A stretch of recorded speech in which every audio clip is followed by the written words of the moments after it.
حضرت ابو ہریرہ رضی اللہ تعالیٰ عنہ زکوٰۃ میں آئے ہوئے غلے کی ڈھیریوں کی نگرانی فرما رہے تھے. رات میں کیا دیکھتے ہیں، ایک آدمی آتا ہے، اس میں سے چوری کرنے لگتا ہے. آپ نے اسے گرفتار کر لیا.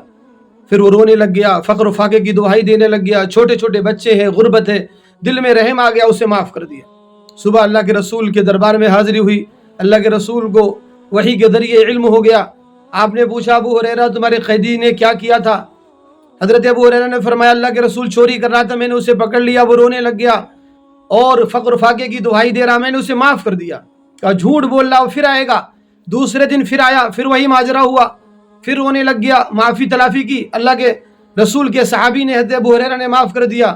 دربار میں حاضری ہوئی. صبح اللہ کے رسول نے پوچھا کیا ہوا؟ کہا اللہ کے رسول چوریاں کر رہا، میں نے پکڑ لیا، وہ پھر فقر و فاقے کی دہائی دینے لگ گیا، میں نے معاف کر دیا.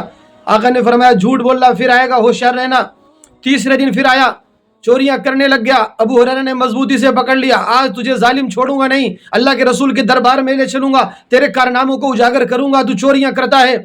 کہنے لگا آج مجھے معاف کر دو، میں کبھی نہیں آؤں گا. اگر آپ مجھے معاف کر دیں گے میں آپ کو ایسے کلمات بتاؤں گا جو آپ کو اللہ جس سے نفع دے گا. اگر آپ سونے سے پہلے بستر پر پڑھ لیں گے، ایک فرشتہ پوری رات آپ کی نگرانی کرے گا، حفاظت کرے گا. شیاطین، جنات، خبیث کوئی بھی آپ کو کوئی نقصان نہیں پہنچا پائے گا. وہ کیا کلمات ہیں؟ اس نے آیت الکرسی پڑھ کر کے آپ کو بتایا سکھایا. تیسرے دن دربار رسالت میں حاضری ہوئی. اللہ کے رسول نے پوچھا ابو ہریرہ تمہارے قیدی نے کیا معاملہ کیا؟ کہا اللہ کے رسول آیا تھا، پھر میں نے پکڑ لیا تھا، لیکن اس نے کہا آج مجھے چھوڑ دو، تمہیں ایسے کلمات سکھا دوں گا جس سے اللہ تمہیں نفع دے گا، اور ایک فرشتہ تمہاری رات بھر حفاظت کرے گا. کہا کیا سکھایا؟ کہا وہ آیت الکرسی. کہا اگرچہ وہ جھوٹا ہے لیکن بات تمہیں سچ بتا گیا. جانتے ہو ابو ہریرہ وہ کون تھا جس سے تمہاری 3 دن باتیں ہو رہی تھی؟ کہا اللہ کے رسول آپ بہتر جانتے ہیں.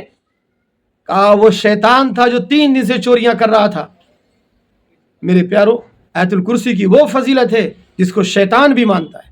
اللہ کے رسول نے فرمایا ہر چیز کی ایک چوٹی ہوتی ہے، قرآن کی چوٹی آیت الکرسی ہے. اللہ کے رسول کا معمول تھا سونے سے پہلے آیت الکرسی، معوذتین، قل اعوذ برب الفلق، قل اعوذ برب الناس پڑھ کر کے اپنے بدن پر دم کر لیا کرتے تھے. آج تو ہمیں زیادہ ضرورت ہے. آج برائیوں کا دور ہے، شیاطین کا، جنات کا غلبہ ہے، جادو ٹونے کا دور ہے. ہر مسلمان مرد، عورت، بوڑھے، بچے اور بچیوں کے دل میں یہ سورت، یہ آیت الکرسی محفوظ ہونی چاہیے اور اس پر ضرور عمل کرنا چاہیے. اللہ آپ کو ہر شر سے محفوظ فرمائے.